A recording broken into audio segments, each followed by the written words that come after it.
Hey folks, this is Rhykker with the Diablo 4 Season 12 class tier list. If you're wondering what class to play this season, this video should help you out. Now, every class can do all the content in the game. Every class can crush Torment 4 difficulty, and maxroll.gg has build guides for every class that will help you get to pit level 100, max out all your glyphs if you're willing to put in the time and effort. This tier list is about ranking their relative power. And I will warn right off the bat that this time around, we're going to actually have a class in every tier, from S all the way down to F. But I want to stress this is a relative list, and that there's really no bad class. So even the F tier is not me saying don't play this class. But I'd actually like your opinion on that. Should I reserve those lower tiers really just to say this class is bad? Because I was concerned this season that we're just going to have like everything clustered from basically S to B tier, and that doesn't do a good enough job at separating out the relative power of the classes. Now, as we move into this season's tier list, one thing to bear in mind is we are losing Sanctification from last season, which was a huge source of power. The bloodied powers that we have, these are not nearly as strong as Sanctification. So Sanctification was an item craft that made super powerful items. Now we have bloodied items, and these affixes are not going to be nearly as powerful, but they still represent some power level upgrade. But that ties into the second thing that's specific about the season, and that is kill streaks. So the powers of these items will scale off of kill streaks. So that means that killing quickly is going to be more important than in the past, and that's going to skew some of the results in this tier list, as now there is a greater importance on having fast builds that can gap close faster so that you don't drop your kill streak. Then a third thing this season to bear in mind is we virtually have a Torment 5 difficulty for a good amount of content. So bloodied sigils are things that can drop that will simulate a higher tier of difficulty than what you're in. So if you're in World Tier 4 and you get a bloodied Nightmare Dungeon sigil or Lair Boss sigil or Horde key, that's going to be in the higher tier. So from tier 4, it would simulate a tier 5 difficulty. So you're going to need builds that are a little bit stronger to tackle that kind of content. Furthermore, we also have blood-soaked sigils, which simulate pit level 100. So try taking on a Lair boss with a blood-soaked sigil, and there's going to be a very narrow band of builds that can do that. Then there's also a huge wild card this season, and that's going to be the Butcher.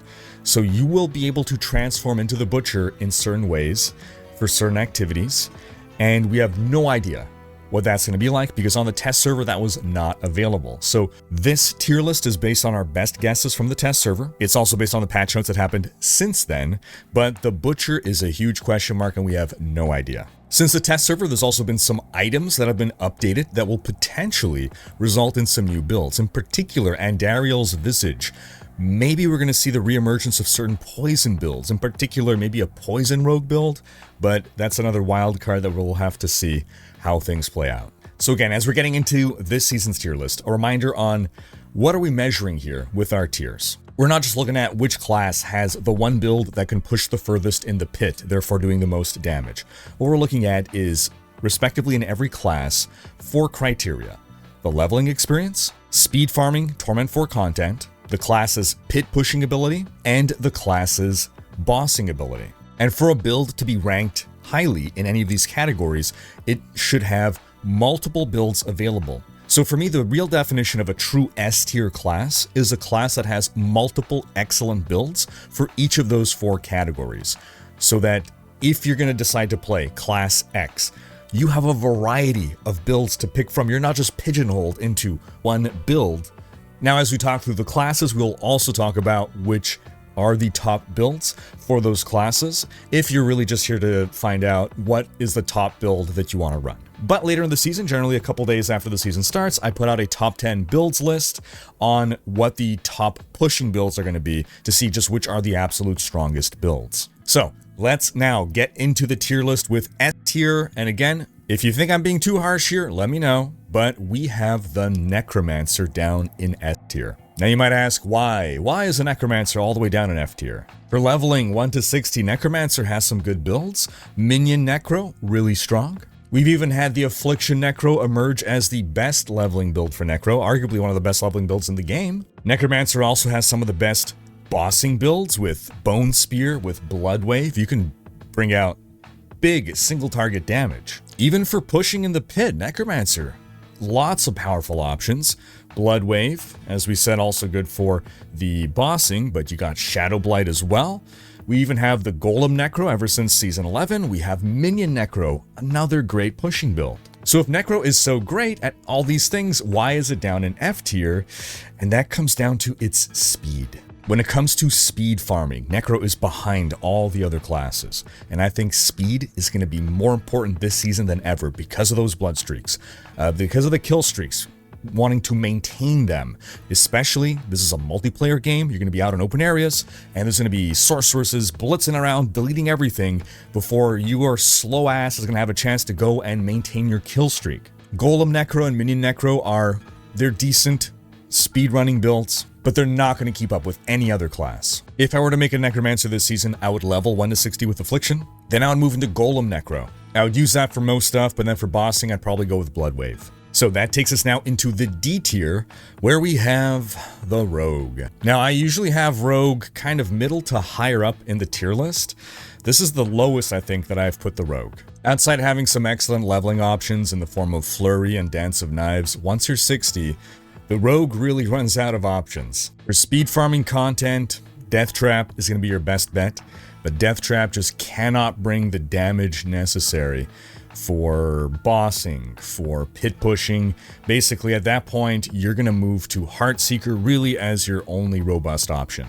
And unfortunately, the strongest version of that is going to be on a build that is very difficult to run. It's the variant using the Orphan Maker unique crossbow, and a lot of people just really do not enjoy this playstyle. But it absolutely destroys bosses, enormous single target damage. With the baseline of all keyed activities now effectively being Torment 5, plus factoring in those blood-soaked sigils, really the only rogue build that can carry the DPS necessary is going to be Heartseeker. And that takes us on to the C tier, where we have the Druid. The Druid remains arguably the worst leveling class, so for 1 to 60, you're going to be behind most other classes. Your best options will be either Lightning Storm, Pulverize, or Companion. And then once you're 60, you're basically going to be running Pulverize.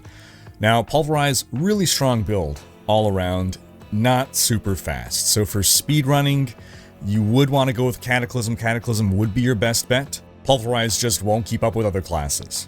But Cataclysm does not have the damage to tackle anything other than speed content. Now for bossing, you got a couple options outside of Pulverize. You could go Companion, you could go Flesh Render, but then if you're going to go for pit pushing, those are not going to hold a candle to Pulverize. So if I were to make a Druid in Season 12, I would level with Pulverize, I would stick with Pulverize all the way through, and I would maybe make a Cataclysm just for speedrunning. Now that takes us to the B tier, where we have the Sorcerer. Sorcerer faces a similar problem to the Druid, where it's really going to have 1-star build. For the leveling 1 to 60 though, you have some good options. Crackling Energy and Hydra, excellent leveling builds, but once you're level 60, it's basically just Crackling Energy. Just run Crackling Energy for everything, honestly. For speed farming, you could stick on Hydra, you could do a Lightning Spear. Those do hold up, but for bossing, for pit pushing, Crackling Energy is going to be the only Sorcerer build you want to be running. So if I were to make a Sorcerer in Season 12, it's Crackling Energy from start to finish. Crackling Energy really is the one build to rule them all for the Sorcerer, excellent at everything. It doesn't have the Druid's Pulverize issue where it's slow and just strong. It is just the best Sorcerer build, period. And that takes us to the A tier. Now, in the A tier, we have the Barbarian. The Barbarian is only second to the Druid in being the worst class for leveling 1 to 60. So it will not be as fast as the other classes. Hammer of the Ancients or Upheaval are going to be your best bets for leveling with a Barbarian. But then, once you're in the endgame, the Barbarian actually has a number of robust options with regards to builds. Now, for speed farming, Earthquake is really going to be your best bet. It's going to be the only one that can keep up with the other classes. But outside of speed content, if we're talking about bossing or pit pushing, there's quite a few options at your disposal here. So for bossing, for instance, you have Hammer of the Ancients, you have Lunging Strike, you have Bash, you have Mighty Throw, and Earthquake as well. All really robust bossing options for the Barbarian. And for pit pushing, Earthquake, Hammer of the Ancients, Lunging Strike, or Bash. I know especially between Lunging Strike and Hammer of the Ancients, people have preferences between which playstyle they like. Both are excellent. If you're running a Barbarian in Season 12 and you want to keep your life simple, you can just make an Earthquake Barbarian for all content. If I make a Barbarian, I'm probably going to level up with Hammer of the Ancients. I'll make an Earthquake Barbarian for speed farming, but then I'm likely going to go Hammer of the Ancients for pit pushing and bossing. Either that or Lunging Strike. Also in the A tier, we have the Spiritborn. Spiritborn you can level with Evade. Evade remains one of the best leveling builds in the game, one of the best speed builds in the game. You can also level with Quill Volley, 1 to 60, excellent. For speed farming, however, Evade really is going to be what you want to go to. But then for other content, you could stick with Evade. You could have Evade be your one build to rule them all. Again, being fast and speedy, which that's what Evade does, it's fast and speedy, is going to be really important for maintaining kill streaks in Season 12. Evade is not going to be the build that deals the most damage, but it still will hold up really well in the pit. It'll hold up really well against bosses, but Crushing Hand is going to beat it out. Crushing Hand is going to deliver far stronger punches against bosses. It's going to push further in the pit. Also, Payback Spiritborn, another excellent pit build. So if I were to make a Spiritborn in Season 12, I would start with Evade. I would maintain Evade all the way through, and then maybe for bossing and pit pushing, I would swap to Crushing Hand, maybe Payback. But I would definitely stay on Evade a long time to farm up the gear for other builds. That takes us to the S tier, where surprise, surprise, despite receiving significant nerfs, we have the Paladin, who has descended down from S+ tier to now just be S tier. The Paladin is my definition of an S tier class. For every category, there are multiple excellent builds. For leveling, you can go Shield Charge, Shield of Retribution, Judgment, or Blessed Hammer. For speed farming in the endgame, you can go Wing Strikes, Blessed Hammer, Blessed Shield, Oradin, Fist of the Heavens, Judgment, Zeal. For bossing, you can go Shield of Retribution, Shield Bash, Wing Strikes, Oradin, Fist of the Heavens, Blessed Hammer, all excellent options. For pit pushing, Oradin, Blessed Hammer, Wing Strikes, Fist of the Heavens, Spear of the Heavens, Shield of Retribution. You have so many options. And for pit pushing, it still seems as though Paladin will be the strongest pit pushing class.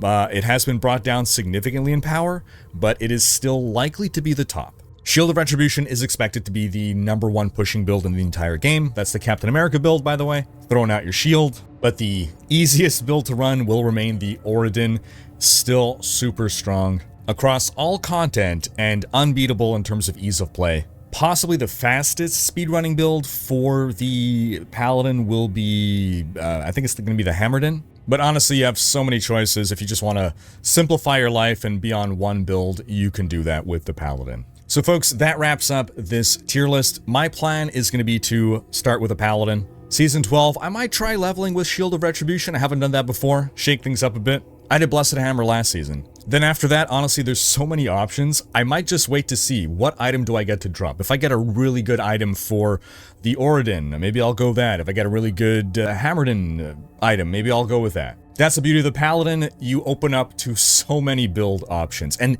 this is what every class should be. So for me, the ideal game state is every class is S tier, as in every class has multiple builds that excel at all aspects of the game the way the Paladin does. Now folks, drop a comment with what you're planning to run in Season 12, and also let me know if you thought I was too harsh in ranking things this way this season. Thanks for watching, special thanks to my supporters for making these videos possible. If you enjoyed this video, give it a thumbs up and subscribe to join Rhykkers Raiders for more Diablo content.